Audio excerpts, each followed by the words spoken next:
Les frérots, on va parler d'avortement. J'ai fait une vidéo flopesque tout à l'heure, elle va pas du tout buzzer sur TikTok, mais j'ai découvert une contradiction de fou. Je bouffais un œuf, tu vois, et je me suis dit, ça c'est mon Discord, les gars, vous êtes pas concernés. Je rigole. Je bouffais un œuf, les gars, j'ai pensé à une contradiction de fou des véganes féministes, tu sais. Je vais te laisser regarder la vidéo pendant 1 minute, et après on en parle. Tu vois, les meufs, les féministes, les véganes et tout, elles défendent ça comme never, genre surtout les véganes, tu vois, mais en général, quand t'es végane, t'es forcément Je parle de l'œuf, là, j'avais un œuf dans la bouche, j'avais un œuf dans les mains. féministe, genre tu peux pas être végane et masculiniste, ça marche pas les deux. Et bah tu vois, elles défendent les œufs et les animaux. Oui, il faut pas consommer des œufs, les produits animaux, faut défendre la poule. La pauvre la poule, si tu prends son œuf, elle va perdre son bébé poussin. Et elles sont féministes, c'est-à-dire qu'elles sont pro-avortement. C'est-à-dire que le poussin, ça t'inquiète, tu vois, ça te pose problème. Par contre, on aspire des fœtus, genre des trucs de ton espèce, dans le ventre des autres femmes, toi t'es pro ça, genre tu veux ça, tu sais. Et genre, Moi, je te laisse pas la suite. La suite, en gros, c'est pour combler la minute, tu vois. En gros, en dessous d'une minute sur TikTok, t'es pas monétisé. Donc là, le propos, c'était ça. C'était tes 30 secondes. Et après, là, j'ai meublé pendant 30 secondes. J'ai dit de la merde pour atteindre la minute et avoir la monétisation sur la vidéo. Donc maintenant que j'ai dit ça, on va parler d'avortement. Ça, c'est quoi? C'est une pub pour Bref, on s'en bat les couilles. Donc les gars, on va parler d'avortement. Bon, déjà, t'as compris le sujet de la vidéo. Les meufs, tu vois, vegan machin, elles sont féministes, mais du coup, elles sont pro-avortement. Et ça les dérange pas de fumer des humains dans le ventre des femmes, tu vois, mais ça, fumer les autres animaux, par contre, ça c'est problématique. Et les gars, je vous jure, il y a que chez les humains qu'il y a ces trucs-là, il y a que des dissonances comme ça, tu sais, où que l'homme préfère les animaux que la propre race humaine. Et je pense que là, je vais en toucher plus d'un, et je pense que ça, c'est un des sujets qui fait le plus disparité, c'est un des sujets qui fait le plus controverse. C'est les humains qui préfèrent leurs animaux de compagnie, ou leurs animaux de compagnie, leur animal de compagnie ou leurs animaux, qu'un autre humain, tu vois. Frérot, ton chien, il a 10 ans, 12 ans, 15 ans d'espérance de vie. Les humains, ils ont 80 ans d'espérance de vie, 70 ans.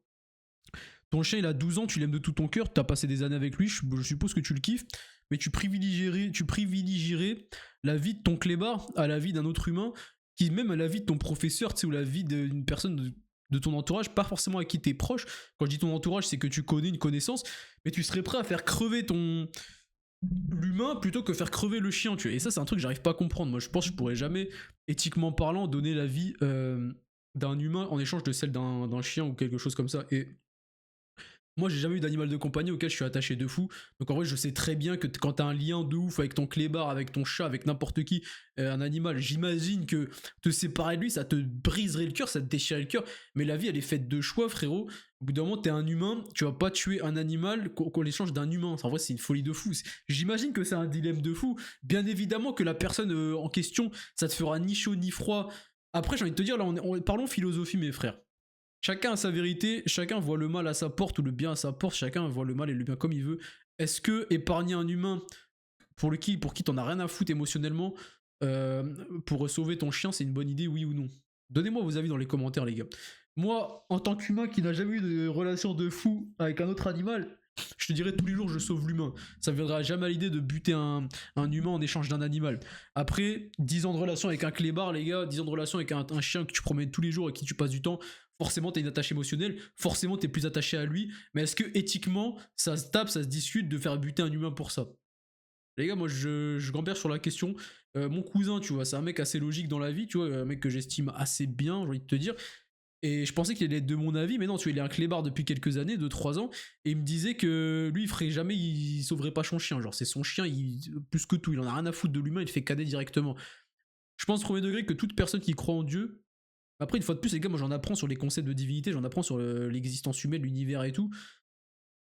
Est-ce que Dieu, qu'est-ce que Allahu Akbar, j'ai envie de te dire, qu'est-ce que Dieu? Mais tout ça pour te dire, je pense que toute personne à peu près normalement constituée qui croit en Dieu ou qui est croyant, tu vois, il sauverait l'humain. Parce que, en fait, dans la religion en général, la vie humaine est toujours au-dessus des autres vies, tu vois. Les autres vies, les chiens, les animaux et tout, ils ont été là pour te distraire, ils ont été là pour te nourrir. Mais est-ce qu'ils ont été mis là pour que tu les sacrifies en dépit des humains? Je suis pas sûr, tu vois.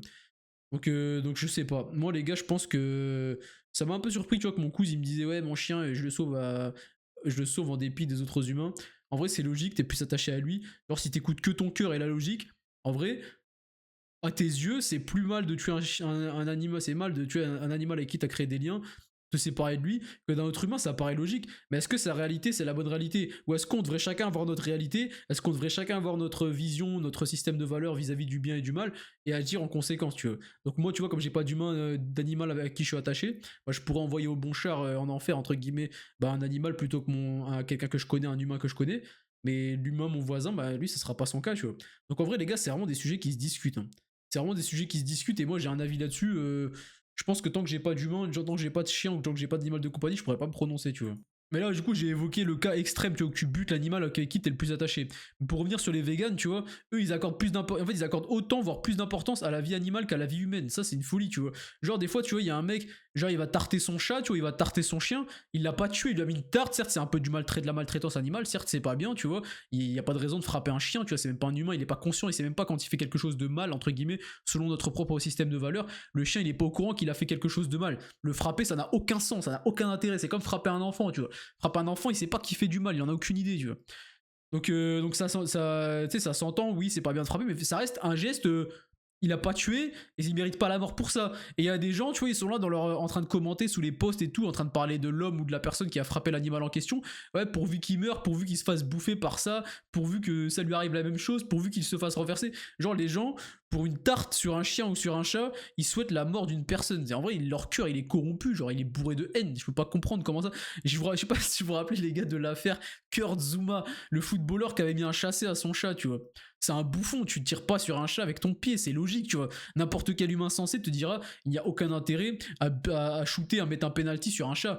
Mais après, le chat, il est pas mort. Le chat, il va survivre. Le chat, il a peut-être eu mal pendant 3 secondes. Le chat, il aura peut-être mal quelques fois 3 secondes par-ci par-là quand Kurt Zouma, il sera énervé, tu vois.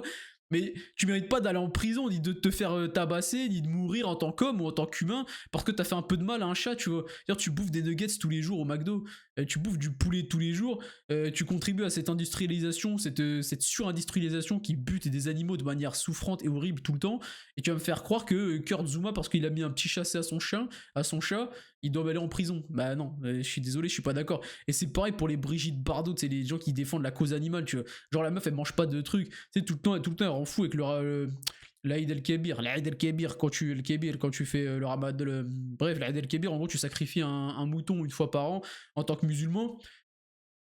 Est-ce que cette coutume a du sens? Est-ce qu'elle en a pas? J'ai pas lu le Coran pour te dire. De ce que mon père m'a expliqué, moi, tu sais, il y a un peu de sens quand même à faire ça. Il y a même du sens fort. Les musulmans qui me regardent, ils me diront, mais t'es un harki, comment tu peux dénigrer cette coutume, machin? Les gars, vous appliquez des choses sans lire les choses. La plupart des gens qui diront ça, ils ont pas lu le Coran. Ou alors moi, si je pense ça, c'est parce que moi, j'ai pas les raisons exactes et j'ai pas lu le Coran ou j'ai pas les vraies raisons, tu vois. Donc toi, si tu t'y connais mieux que moi et que tu veux m'expliquer mieux que moi ou que je peux comprendre pourquoi cette coutume a beaucoup de sens, explique-le moi. Commence pas à dire, hein, t'es un harki, tu dis nanana. Comme ça, tout le monde va comprendre. Dans les commentaires, tout le monde comprendra. Et moi, je saurai répondre la bonne parole la prochaine fois et dire aux autres, les gars, si on bute un mouton, c'est parce que machin. Mais je sais que l'histoire, c'est que, bref, je vais pas dire des noms de prophètes et des noms d'anges, je sais pas exactement, mais Allah avait dit en gros, si tu sacrifies ce mouton pour moi, machin, il a sacrifié ce mouton et du coup il lui a rendu son fils. En c'est une histoire comme ça, entre guillemets. Vous allez me dire, t'as un Hagoun Hakim, t'y connais rien.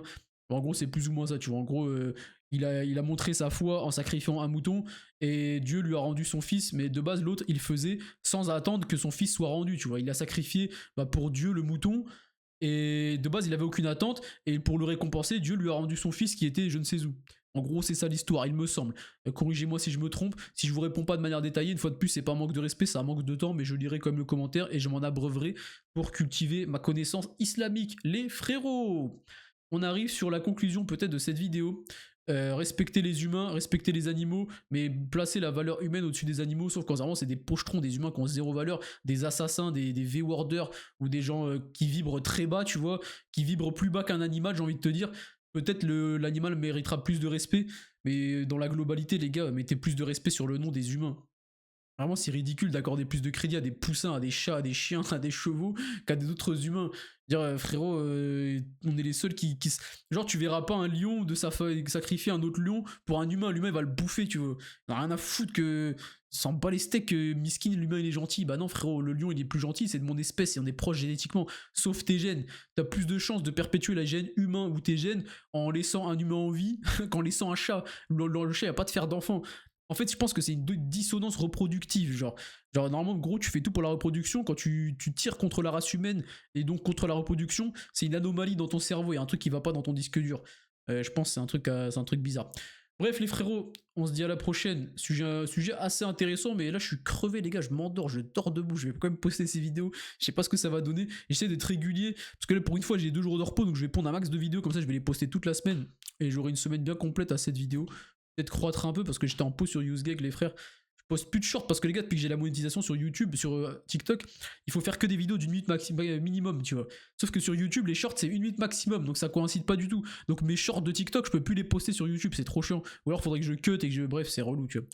Donc abonnez-vous les frères qui sont restés jusque-là, lâchez un like, lâchez un commentaire, lâchez un référencement. Si t'as regardé jusqu'au bout la vidéo, ça me fera plaisir. On se dit à la prochaine les refs.